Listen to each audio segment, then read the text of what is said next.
Okay, we pick up with 9b now, and Vietnam. Let's talk about Vietnam for a moment. That same situation that we saw at the end of World War II is where we can actually start the story of Vietnam before this. French Indochina. This is down here. French Indochina had been a colony back from the really the 16, 17, 1800s, owned by the French. Just to be brief, right after World War I, at the conference that brought us the Treaty of Versailles, you had a young gentleman show up by the name of Ho Chi Minh. He was a very young guy at the time. This is a much later picture of him. He showed up at Versailles because he was speaking on behalf of his people, a movement for their freedom. They wanted France to recognize them as an independent country and decolonize. The French, of course, turned them down, and French Indochina remained a French colony. During the Second World War, it was occupied by Japan. So again, at the end of the war, when Japan is defeated, the question is, what happens to this formerly occupied area? The U.S. gave the Philippines, which had been a possession of the U.S., its freedom and independence. Some other countries had gotten their freedom and independence, so what about French Indochina? Well, the French turned down the folks here and will not give them their independence. As a result, you get a revolution in French Indochina to create the country of Vietnam. If I can find what I need here. Okay. And so we wind up then with this country of Vietnam. In the 1950s, let's show you this. There we go. There's French Indochina. In the 1950s, you get a rebellion against the French. There's a famous battle up here at Dien Bien Phu and the Plan du Jar, and the French are defeated and actually have to withdraw, and they have to give the local people autonomy. So out of French Indochina, you get the country of Laos over here, the country of Cambodia over here, which is now sometimes called Kampuchea, and Vietnam, which is the right skinny along the coast here. Well, there's a problem there. What are we going to do with Vietnam? Fighting for independence were two different groups. A communist-backed group, headed by that old Ho Chi Minh, and a non-communist Republican group, small r, friendly to the United States. In the 1950s, the United States secretly was helping that group, providing assistance, and had CIA agents in there, though most people didn't know that. So they tried to do a referendum. It's called a plebiscite, a vote by everybody about what kind of country do you want Vietnam to be. Everybody has got fingers in it manipulating the results. There really is not much about that referendum that was legitimate on most sides. But what you wind up with as a result of it is two Vietnams. North Vietnam, with the capital up here in Hanoi, and South Vietnam, with the capital down here in Saigon. And if I can pull this over here, so it may be a little easier to see. North Vietnam is a communist regime, again under Ho Chi Minh. South Vietnam is a republic. Okay, so now we're in the late 50s and early 60s. And North Vietnam and South Vietnam go to war with each other, again, to reunite the two countries into one nation under one government, etc. U.S. is secretly backing the government in South Vietnam, also called the Republic of Vietnam, ARVN sometimes. The problem is the government of South Vietnam is spectacularly corrupt. It is controlled by a single family. Everybody in the family is getting a piece of the action, has basically a government monopoly of some kind. The secret police in South Vietnam are particularly brutal. It's not really much of a democracy, so to speak. As a result, they have a lot of problem with their own people. Not only are they fighting the North Vietnamese, they are also fighting a group called the Viet Cong, the VC. The North Vietnamese are, when they fight them, are an army, just like any other army. They're uniformed, they've got weapons, they have command structure, they belong to a government. The Viet Cong are mostly peasants. They have very little in the way of weapons. It's very primitive, but very effective in their improvisation. And they function all over South Vietnam, within South Vietnam, as kind of revolutionaries, depending on how you look at it, revolutionaries or terrorists. So South Vietnamese are fighting kind of on two fronts. The United States initially got involved very secretly in the 50s with these advisors. By 1960, the president is John F. Kennedy.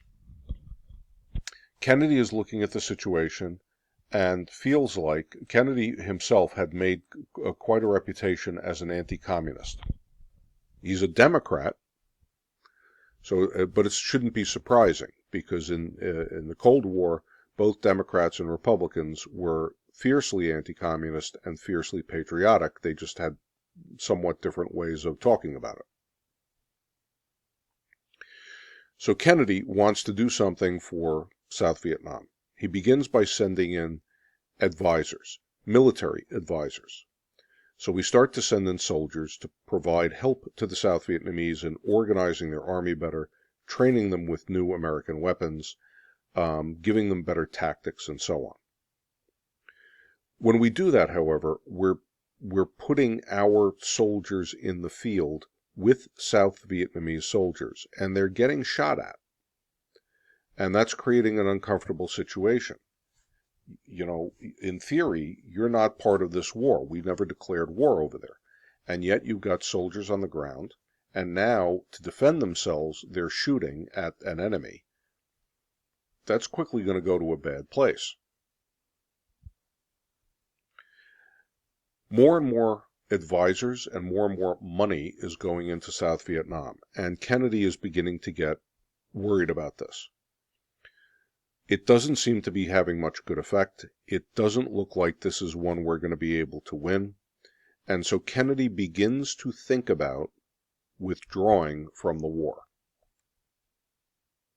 The problem is he then gets assassinated. Whatever discussions he had had inside the White House about this were never public.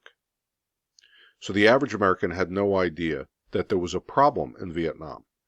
They could barely find it on a map. Most Americans probably didn't even realize it wasn't a secret, but didn't think about the fact that we actually had troops over there. Lyndon Johnson becomes president. Lyndon Johnson, it was well known, did not get along with Kennedy, didn't agree with a lot of his policies, and Kennedy had just been assassinated. So Johnson has got a problem. If he withdraws from Vietnam, the public will see him as having betrayed the late president. But if he just keeps on going, this can't possibly work out well. So he decides, if we're going to be there, we have to win it. So let's go all in. And Johnson begins to make plans to escalate American involvement. So, as you see in the notes there, and you can look at these, And I should point out, very important, the U.S., in order to back South Vietnam, had created the Southeast Asian Treaty Organization, SEATO. So just as we talked about NATO before, SEATO is the equivalent of NATO in Southeast Asia. Now, what's Johnson thinking about? Very important term to know. The Domino Theory. Remember, everything is about containment. This is the policy at the time. The Domino Theory was, just like dominoes fall in a row, if we allow South Vietnam to fall, if we just withdraw and say, hey, we can't win it, that's it, North Vietnam will take it, the next thing that will happen is Laos will become communist. Then Cambodia will become communist. Then Thailand, and then over here you can't see Burma and India, and before you know it, the communists will be all over the world. We have to stop them where they are. So in 1964, now this is a year after Kennedy has been assassinated, you get a thing called the Gulf of Tonkin Incident. This is the Gulf of Tonkin up here, and you see it's up by North Korea. Johnson goes to Congress and discloses to them, announces to them, that the United States has ships, Navy ships, small Navy ships, that are operating here in the waters out here to support Americans who are supporting the South Vietnamese. And he claims a couple of these ships up here in the Gulf of Tonkin had been directly attacked, fired upon by North Vietnam. Now, if the ships are in North Vietnamese waters, that's perfectly legitimate under international law. North Vietnam controls its waters. If you trespass, they can shoot at you. On the other hand, if the ships are in international waters, then it is an act of war. Johnson claims that the ships are in international waters. The truth is, they were almost certainly in North Vietnamese waters. He lies to Congress about this. But he lies so that he can get them to pass the Gulf of Tonkin resolution. This is not a declaration of war. It just authorizes the president to use force to protect U.S. troops and U.S. allies. It's a technical, legal difference, but it gives Johnson a kind of open-ended authority to do what he feels he needs to do in Vietnam. There is much talk of winning the hearts and minds of the Vietnamese people. We send in cultural advisors. We send in, with the Army, we send in medics to provide, basic medical care, inoculations, that kind of thing. But we're also ramping up our military presence. In 1967, we have now been there for a couple of years, there is another event, just to note, the Tet Offensive. Until the Tet Offensive in early 1967, Americans had been told that we're winning. We're doing fine. We're just fighting this primitive people. They're practically armed with, sticks and rocks. No problem. We've got this. This is no big deal. And the boys will all be home before you know it. 1967, Tet is the Vietnamese New Year, and there is a massive attack by the North Vietnamese, stunning attack on American positions. So just as the New Year is starting, this is early, the Vietnamese people follow a similar traditional calendar to the Chinese, Chinese New Year. And just at that time, there is this multiple pronged attack. Suddenly, out of the blue, American positions, American bases inside of South Vietnam and along the borders are getting walloped. It came as an absolute surprise. The U.S. fights back. We put everything we have at this. We defeat the North Vietnamese. We push them out of the areas that they were pushing on, and we win. But if you remember all the way back to the American Revolution, the Battle of Bunker Hill, it's a similar thing. We may win, as the British won at Bunker Hill, but at what cost? The amount of blood that they had to put out there was overwhelming, and it rattled their confidence. Well, this rattled ours. And as word starts to get back to the United States, the American people begin to turn on the idea of this war. We will lose a total of about 50,000 men in Vietnam. And people are beginning to ask, why are we there at all? What is the vital American interest, as we say, in Southeast Asia? We don't have a lot of business over there. They're not particularly strategically useful to us for, Navy bases or something. What is it that we're doing? We're protecting a country that most people don't know anything about. And the idea of that domino theory, we have to protect them from communism, we have to contain, is starting to wear thin by the late 1960s. It's not the 1950s anymore. People are not as paranoid about the great communist threat. I should also point out, very important, the draft is still going on, right? So we need to note that.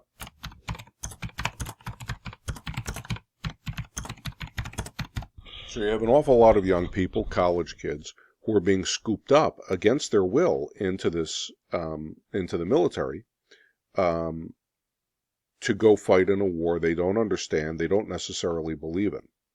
As this goes on, Johnson begins to see the handwriting on the wall. He's going to have trouble enough figuring out what to do in Vietnam. He's raising taxes to pay for it. He's got draft protests all over the country.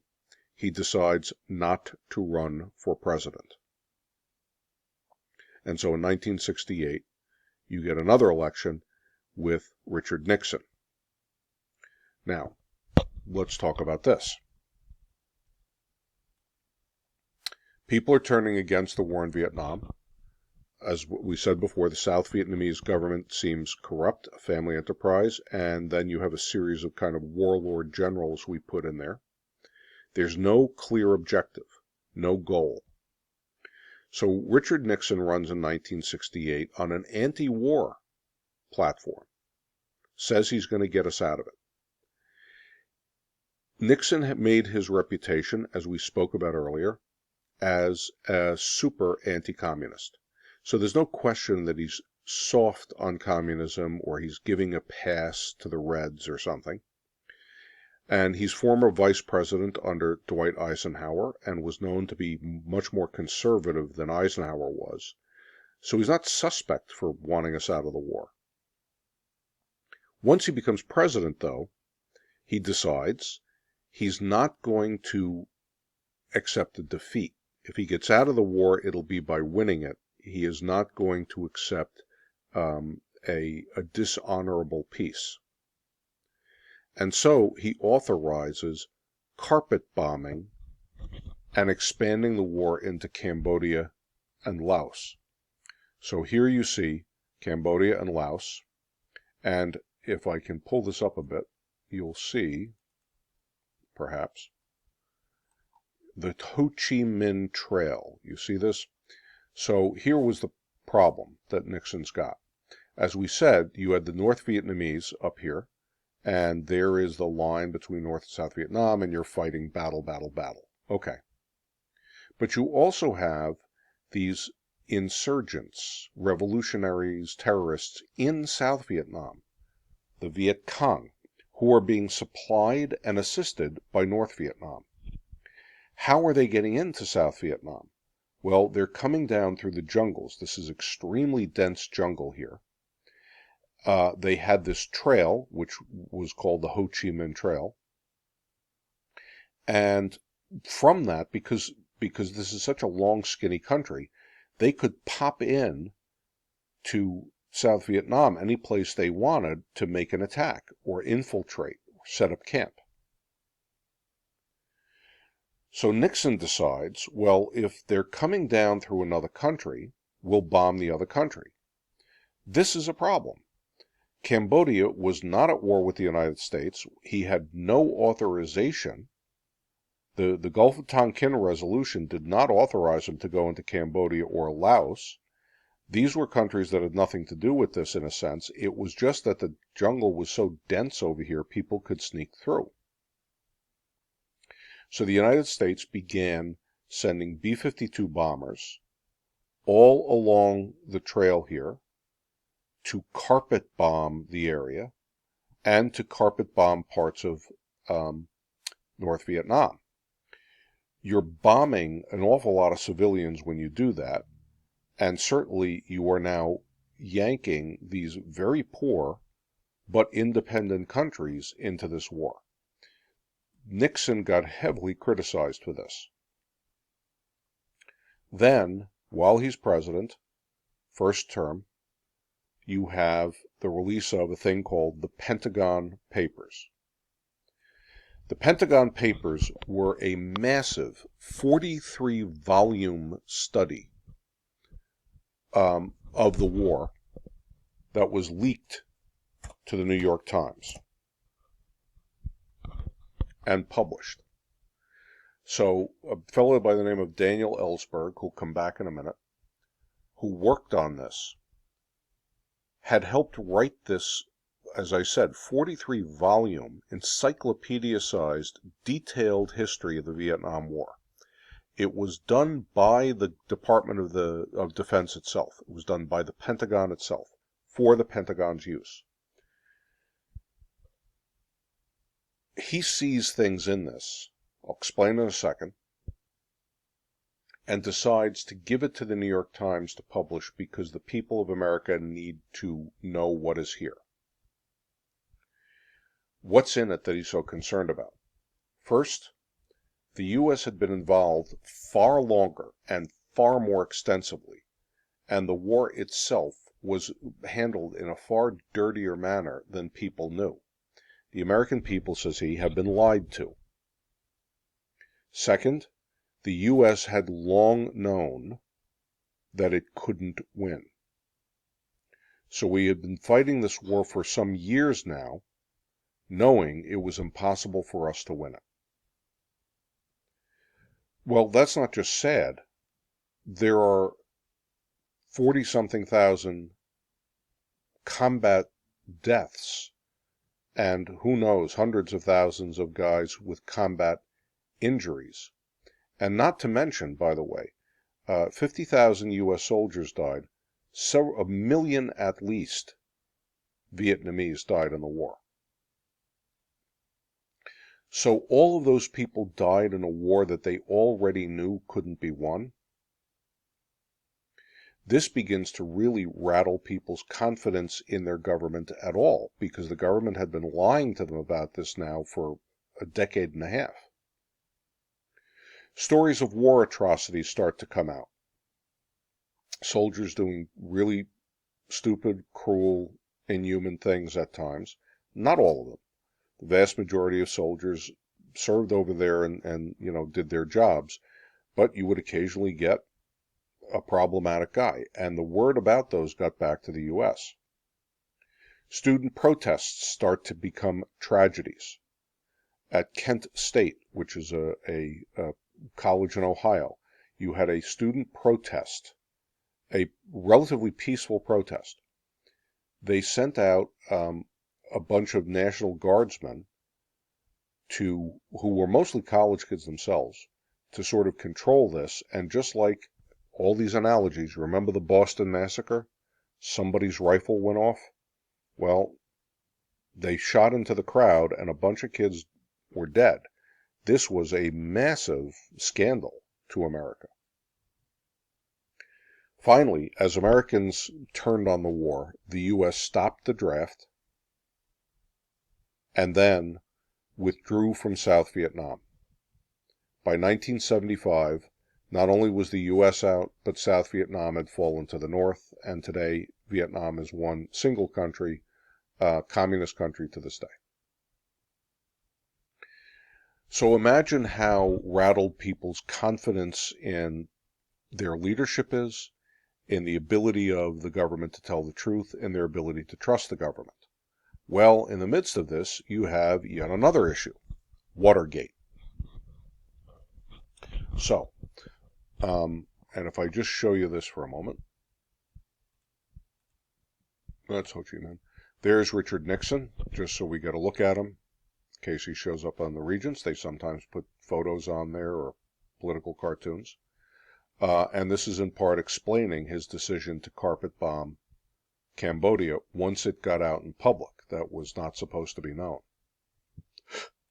Well, we'll come to that in a minute. So, Watergate. Watergate is a very complicated affair, a very bizarre affair. So I'm just going to give you the quick reminder of what you should basically be aware of. 1972 campaign for president. A handful of rather bizarre burglars were picked up, arrested, while they were trying to break into the Democratic National Headquarters office at a place called the Watergate Hotel. Watergate Hotel was one of the fanciest hotels in Washington, D.C. The Democratic National Committee, which is the national campaign office, was in there. And a security guard came upon a bunch of these guys who were in the office after hours, shouldn't be, had broken in. They get arrested. Long story, but while they're put on trial for the simple burglary, it all starts to come out that something else is going on here.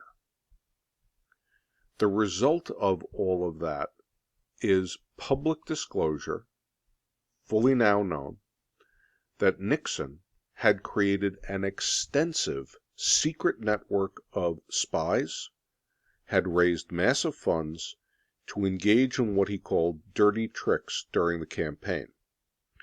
Dirty tricks sound like pranks, but they were in fact crimes. He had the office of Daniel Ellsberg psychiatrist burglarized. Well, what does that mean? Daniel Ellsberg, I just mentioned, was the fellow who leaked the Pentagon Papers to the New York Times. In revenge, Nixon had Ellsberg had suffered, in part because of the stress of all of this, from depression, so he had gone to see a doctor.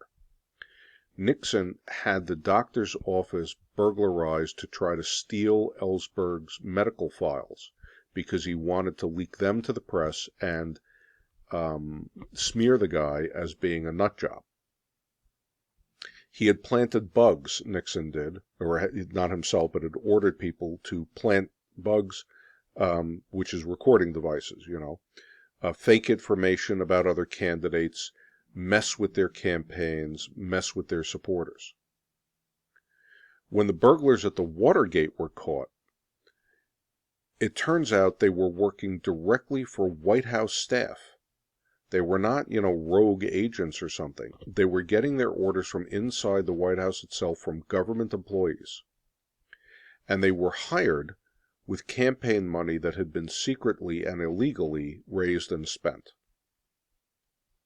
A number of them were ex-CIA agents, and I put a question mark there because it wasn't clear whether they were still working for the CIA at the time, which is a presidential agency. Nixon used his power to try to force the FBI not to investigate the crime, tries to get the CIA to cover it up, to say it was a national security issue, so you can't do it. And I'm very much shorthanding the story. When prosecutors do their job and investigate, Nixon fires them, and then fires not one but two attorneys general in the same night. He fires the prosecutor, the attorney general protests, so he fires him, and the acting attorney general who takes over for him protests, so Nixon fires him too. It was an event called the Saturday Night Massacre. The President of the United States firing law enforcement officials for doing their job. Congress finds out that Nixon had a secret recording device in the Oval Office. He recorded every conversation, every phone call, every live conversation in the office. They demanded the tapes of those conversations. They want to hear what was going on. Nixon fights and says they're not entitled to them. That's the president's private property and you can't listen. Supreme Court disagrees. He has to turn them over. And when they look at the tapes, or listen to the tapes, I should say, they find that there is a missing 18 and a half minutes. There's a gap of 18 and a half minutes in one of the tapes. Nobody can explain why. Nixon has no good explanation for it. Everybody assumes that there was something said that was very incriminating that he had sliced out. But he missed a tape called the smoking gun tape. The smoking gun tape is one conversation he had a couple of weeks, few days really, after the burglary took place, the famous burglary. And it has Nixon saying in so many words that he's ordering the FBI to stop its investigation of this crime. Well, that's obstruction of justice, which is actually a federal offense.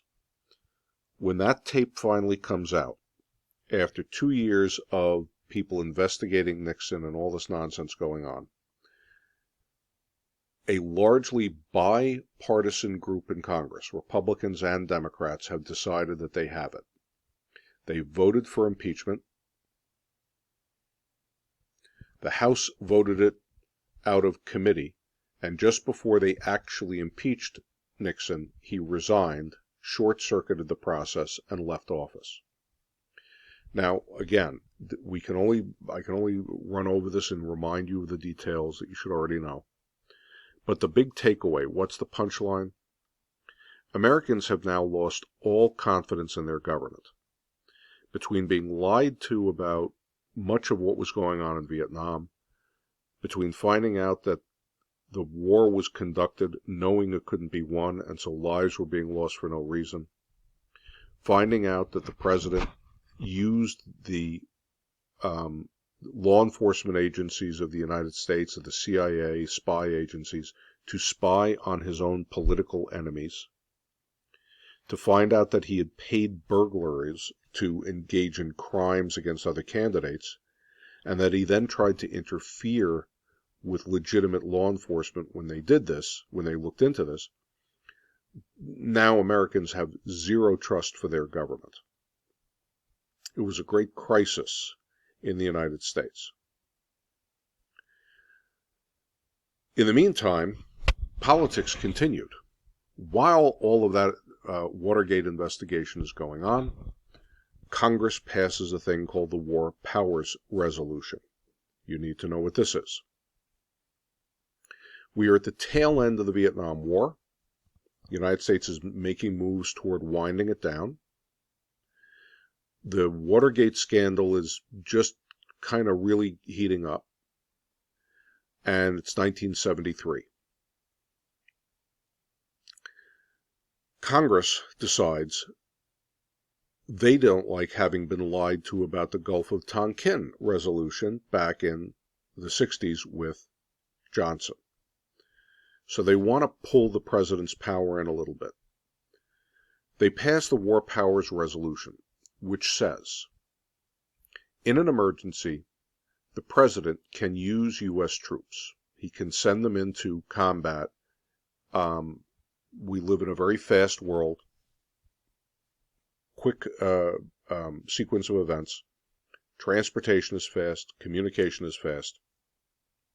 President sometimes needs to act on a dime. So if there's a problem, he can use the troops and send them in.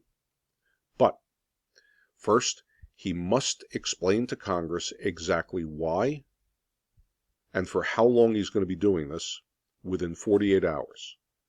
So he's got 48 hours to call on the leadership of Congress and give them a briefing as to what he's doing and how come. The clock then starts ticking.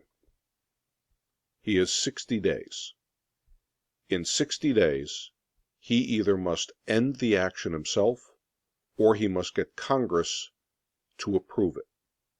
If Congress doesn't approve it, they don't even have to vote it down. If Congress just doesn't act on it, he's got to end. He's got 30 days to withdraw in an orderly way, but he can't continue the operation.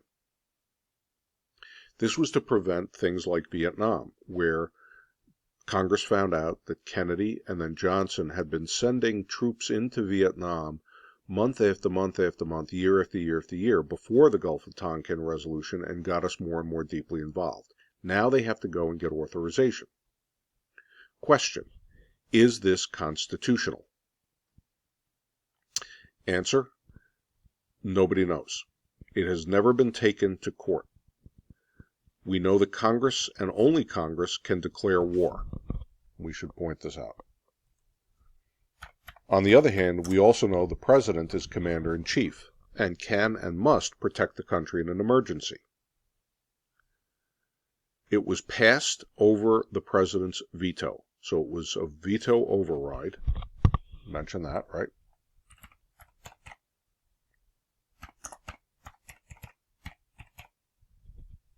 Every president since has complied with it, but has also said they don't have to.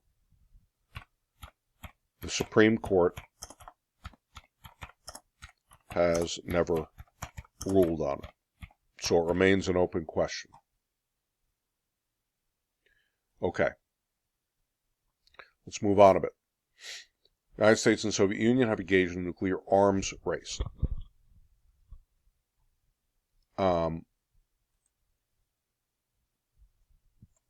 Let me fix that.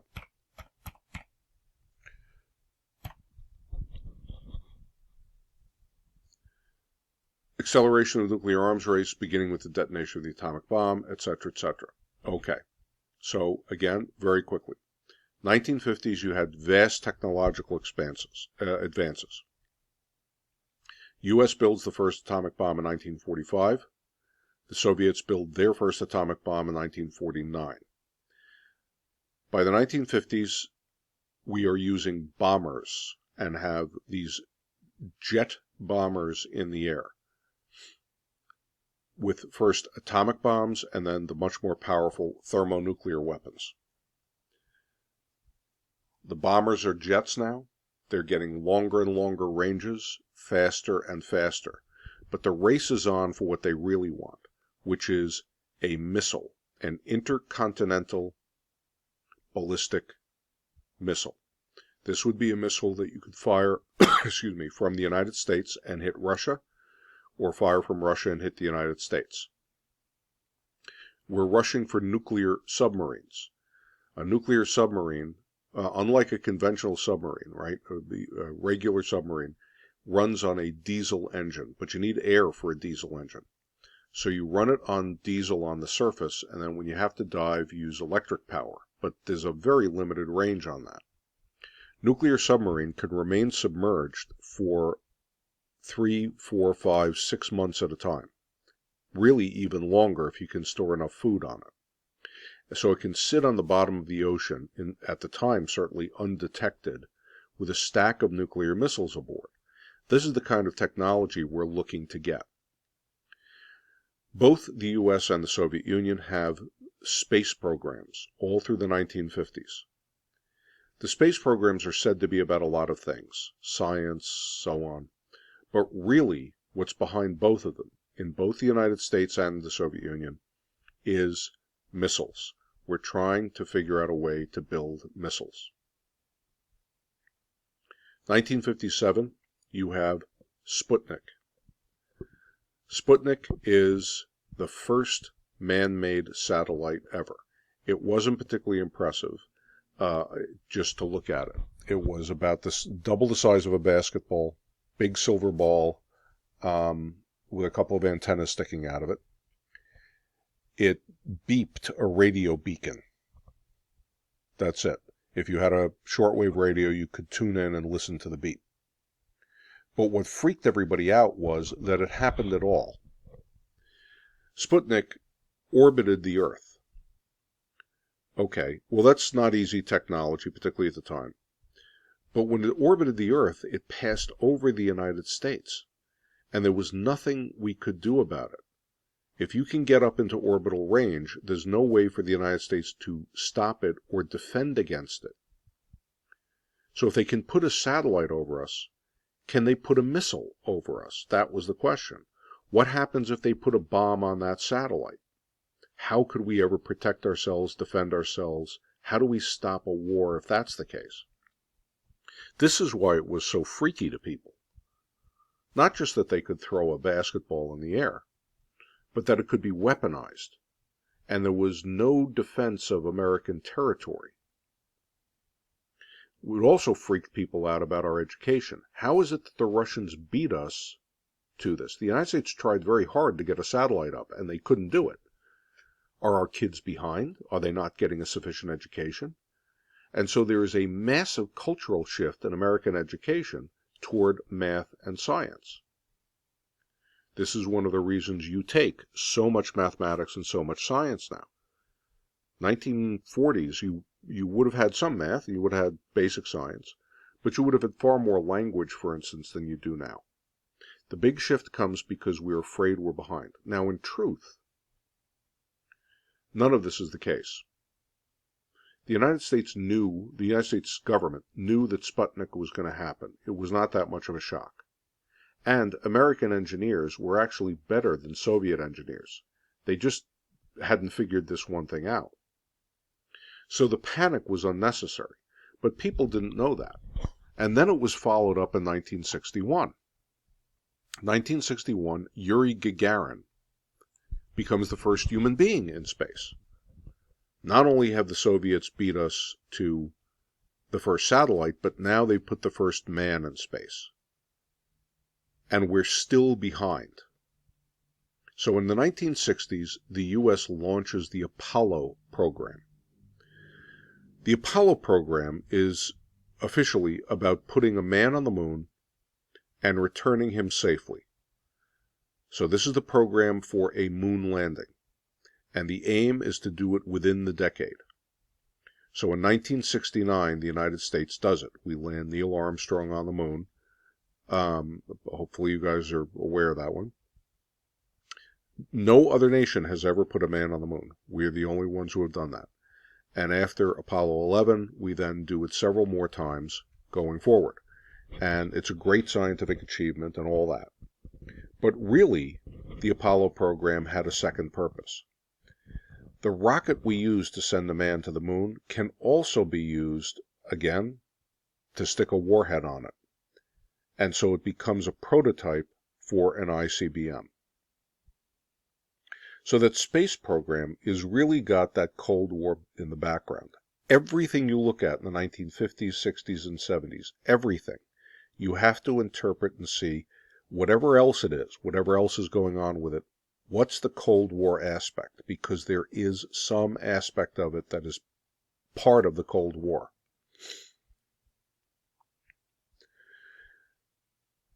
Speaking of missiles, that gets us the Cuban Missile Crisis. So first of all, let's understand Soviet and American policy in the 50s and the 60s when it comes to missiles. It's what's called mutually assured destruction, MAD. The logic is this. We can wipe out the other side even if they attack us first. They can wipe us out even if we attack first. So let's neither of us attack.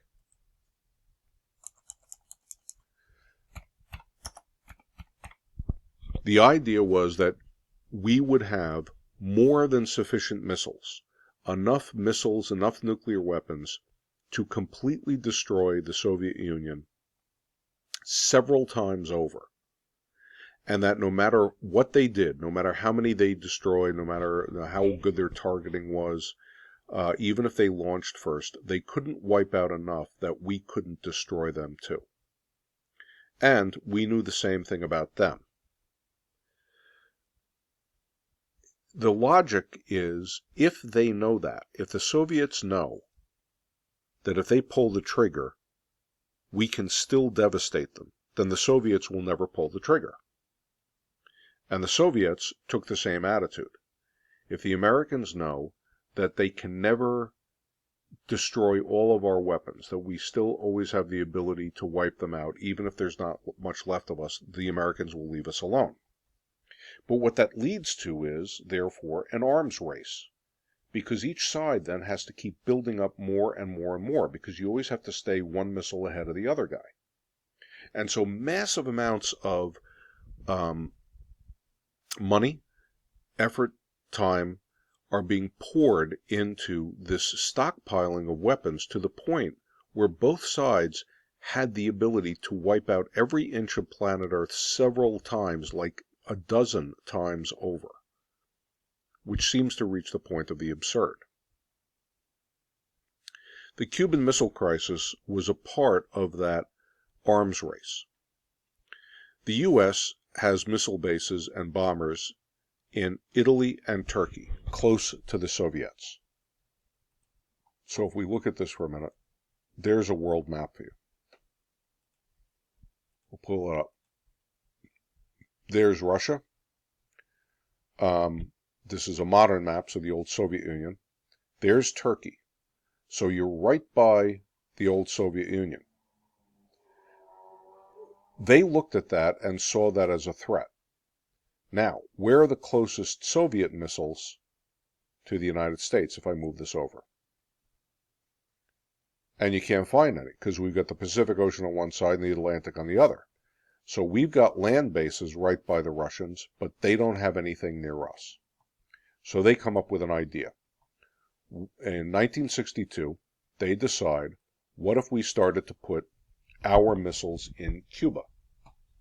Well, why Cuba? Because Cuba is right here.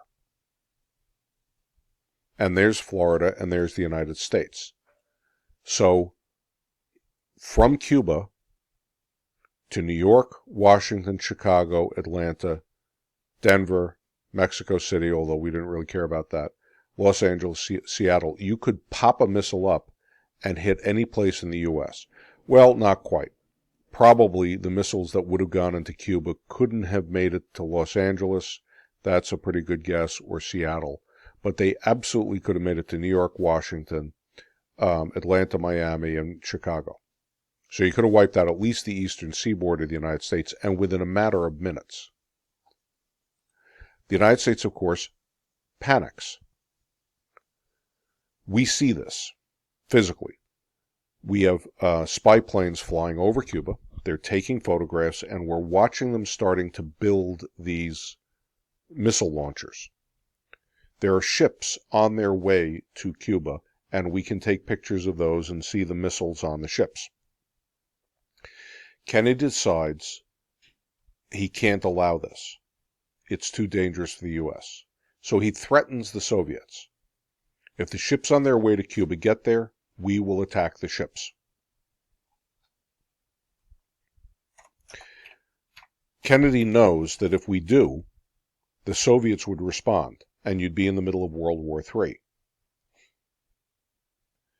The Soviets don't answer, and so the U.S. and the Soviets are staring each other down in this atomic game of chicken in October of 1962, for weeks.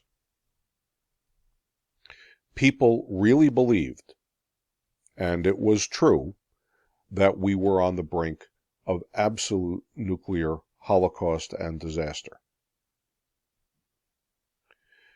Finally, the Soviets buckle. Not wanting to risk all-out nuclear war, they give in. They turn the ships around, and the crisis disappears. What most Americans did not know was that the U.S. had secretly itself agreed to withdraw our missiles from Turkey. So essentially, we traded the missiles in Turkey for the missiles in Cuba. But the average American didn't really get that. And so it came across, not only in America, but also in Europe, as a win for Kennedy. Khrushchev, the Soviet leader, actually wound up losing his job because he, quote, lost, the Cuban Missile Crisis. The event terrified Americans, but it also terrified government leaders on both sides. And so the hotline, you may have heard of, was actually invented because of the Cuban Missile Crisis. Unlike the movies, the hotline is not a telephone. It was a teletype, a kind of printer. So it was like having, a texting ability. It allowed immediate direct communications between the President of the United States and the Soviet leader, and the point of it was to prevent any accidental war by miscommunication. We see a flash and we think it's one of their missiles, and we can talk to them first before everybody starts panicking. A side effect of the Cuban Missile Crisis was the 1963 Nuclear Test Ban Treaty. Before this, countries had been freely blasting the living daylights out of the ocean and out of the air using nuclear weapons to test them out. That was obviously creating a grand environmental hazard. So banning it was meant as an environmental measure. You could still try out your bombs, but you had to do it underground. So you would dig a sort of mine, park the bomb in there, blow it up, and scientists could still measure and see what the force of it was and all of that. Really, though, it was the beginning of making it possible to limit the weapons at all. There had been no treaty limiting nuclear weapons at all, not even discussions. So having the test ban treaty was sort of a first step to then talking about maybe we can cut down on the number of arms altogether. That's going to get us into détente here.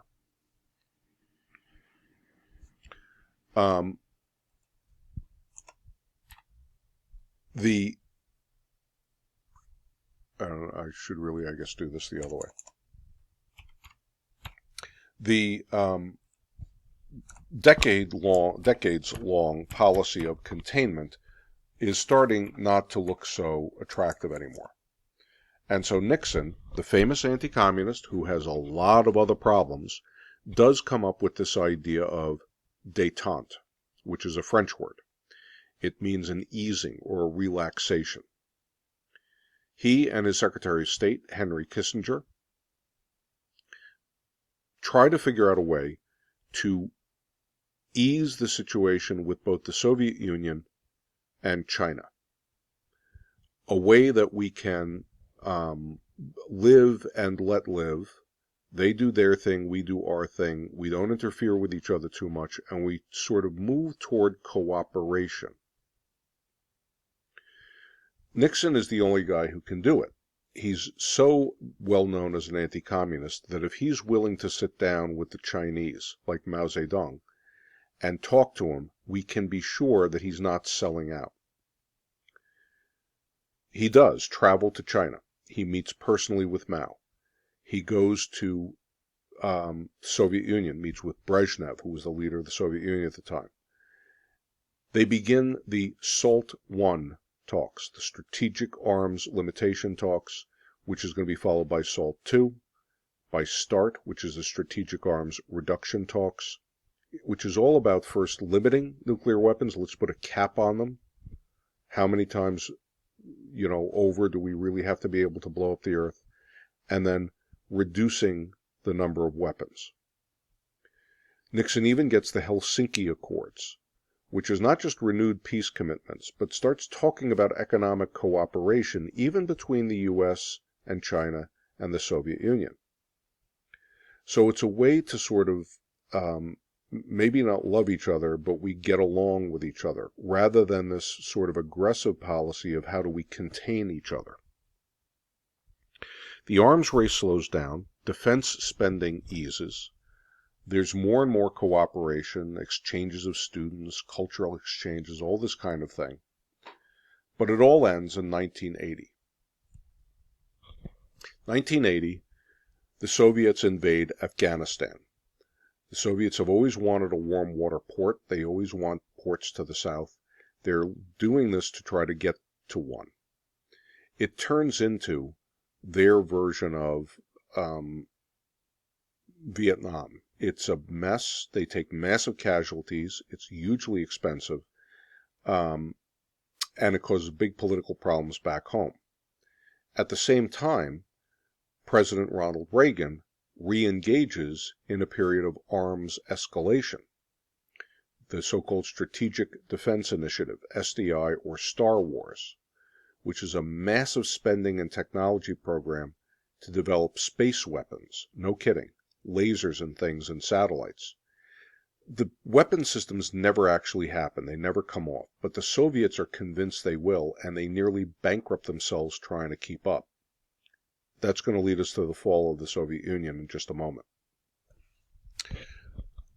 Let's talk about the Middle East quickly. They do throw in this here. Okay. Let's talk about briefly to get us to the Camp David Accords, because they mention it. 1948, skipping here. 1948, the Jewish people, after the horror of the Holocaust, having been promised by Britain their own country in the Middle East since World War I and the Treaty of Versailles, and not getting it, 1948 they rebel and they declare their independence. The U.S. is the first country to recognize the new state of Israel. 1948, 11 minutes after they declare they are now the country of Israel, Harry Truman issues a public statement recognizing them and promising American support. The whole Arab world goes to war instantly with Israel, and the U.S. becomes Israel's ally. Israel is a democracy, unlike many Arab countries, and is U.S. friendly. Throughout the 50s and 60s, Israel has to fight numerous periodic wars with its neighbors. It's in a constant state of siege. Palestinians, the land was called Palestine, claim that Israel is by right their land, and other Arab nations back them. So long history there. You can spend 4 years studying the history. I just mentioned that's how you get to the Camp David Peace Accords. Jimmy Carter is president in 1978. He talks two unlikely people into meeting. Anwar Sadat. Anwar Sadat is the president of Egypt. He's a semi-military president. He's an old warrior himself. Menachem Begin is the prime minister of Israel. He, too, was part of the original terrorist groups that won Israel its freedom and had fought on Israel's side in those wars. They get together and agree to settle their border problems, abandon violence against each other, and start a framework for dealing with the Palestinians and the Palestinian settlements that need to be worked out in Israel. This was gigantic. Egypt was the most powerful of Israel's enemy neighbors. To have these two countries shake hands, and they did. They stood in front of Jimmy Carter, shook hands, embraced, and signed the treaty, was a massive change in the Middle East, and nobody thought it would happen. And the United States really was the broker for it. Israel and Egypt have remained at peace ever since. However, they've paid. Sadat himself was assassinated by extremists in his own country for having made this peace accord. The Palestinians have never accepted it, and many Israelis have never accepted it. So it's still politically controversial. Okay, I'm going to skip down now because they say you need to talk about fall of the Soviet Union, so I'm, again, shorthanding this.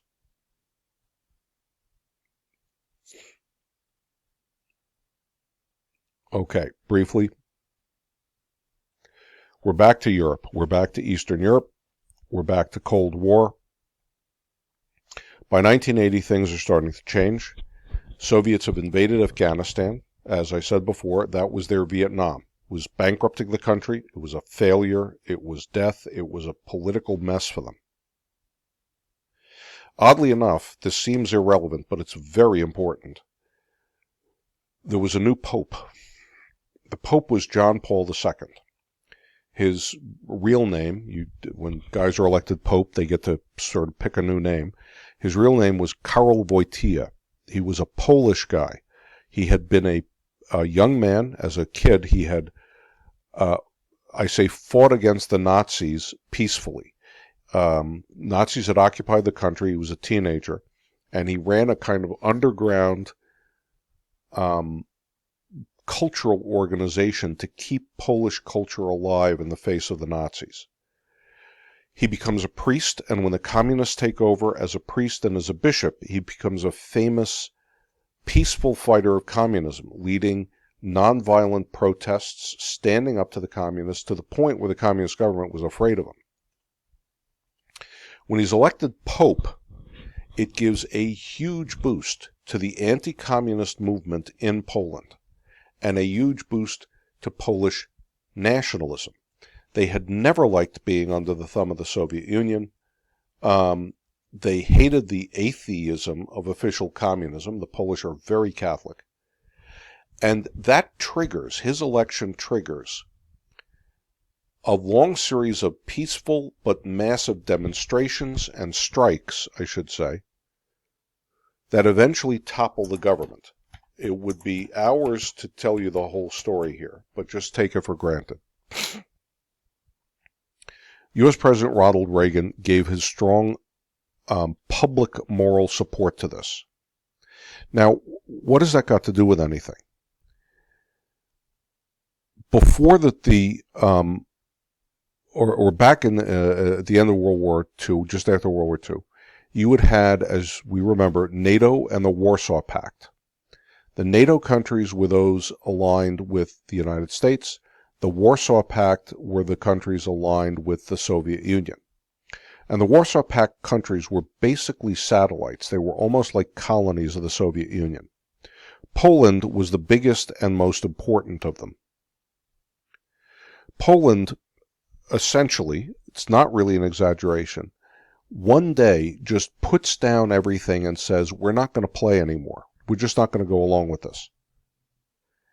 The Polish government doesn't know what to do, and the Soviets don't know what to do, and they wind up walking away, and Poland was suddenly, without a shot being fired, free. When that happens, all of the other countries in the Warsaw Pact look at it and start saying, aha, maybe we can do the same thing.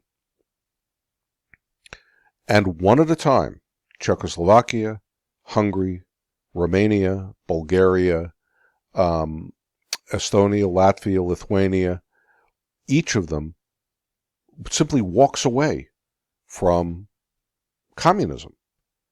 There are peaceful protests, there are public strikes, there's a little bit of, here and there, a few fistfights, but there's no big massacres.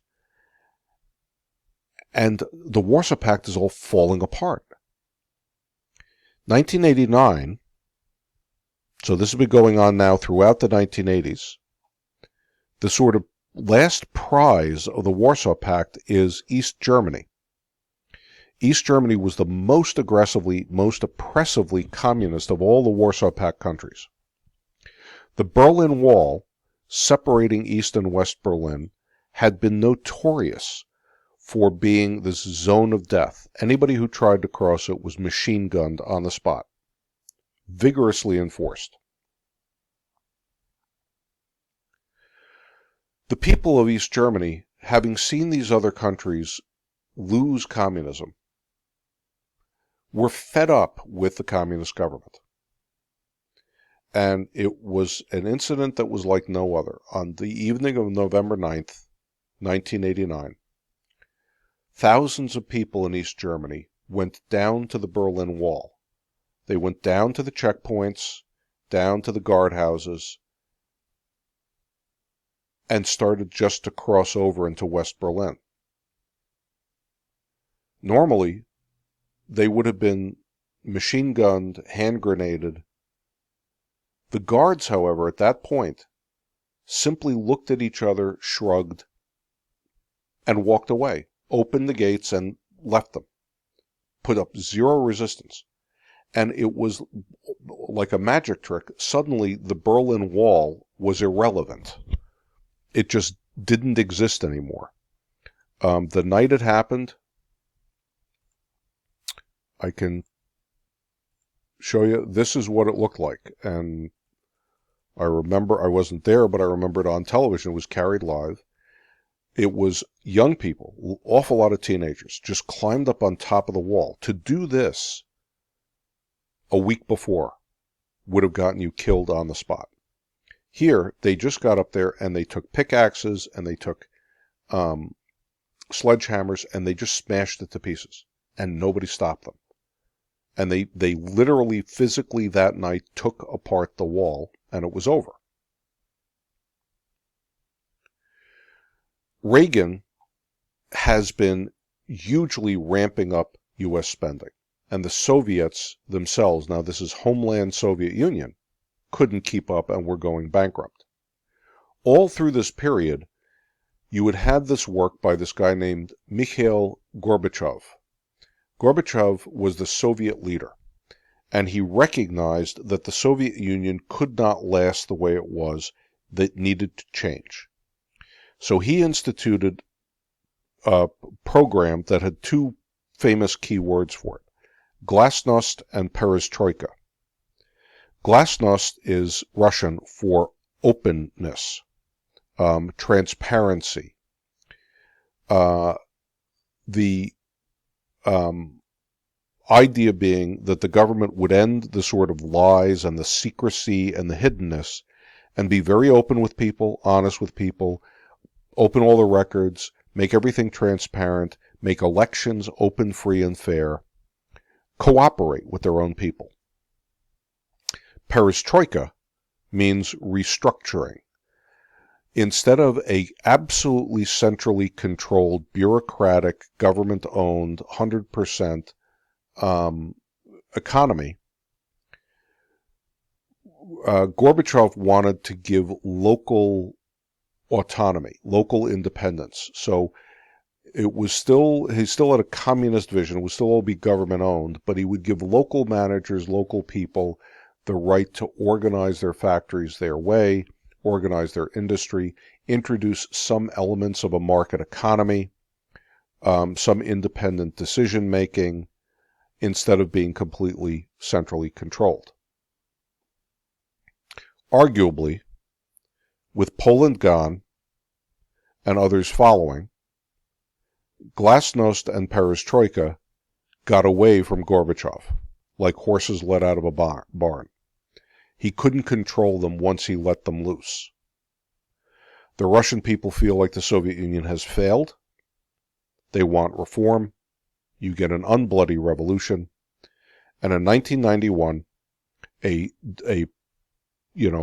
openly elected, fairly elected president of the Soviet Union, who's replacing Gorbachev, Boris Yeltsin, who was elected because of his anti-communism stance.